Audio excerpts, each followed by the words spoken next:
पुनेर समस्त ओडिया अधिवासी को प्रणाम। पुनेरे रहुतुवा समस्त ओडिशावासी निमंते पुणी थरे उत्कल समाज तरफ एक मनोरंजक कार्यक्रमर आयोजन करा जाउछि।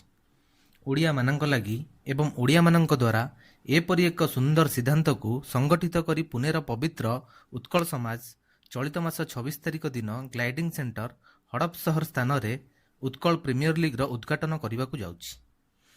एही आयोजित कार्यक्रम को एक अति मनोरंजक क्रिकेट खेल रूप में अधिष्ठापना करा जिवो, जहाँकि सकाळ 6:30 रे आरंभ हेबो।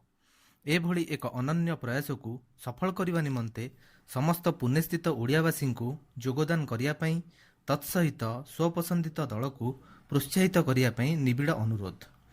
आमर समस्त कार्यक्रमर टिप्पणी निम्न वर्णित। Pool A Berhampur blaster, Sambalpur samurais एवं Bhubaneswar jaguars. Pool B Rourkela rangers, Baleshwar bulls एवं कटक क्रुजर्स। उत्कल समाज तरफ आयोजित यह कार्यक्रम को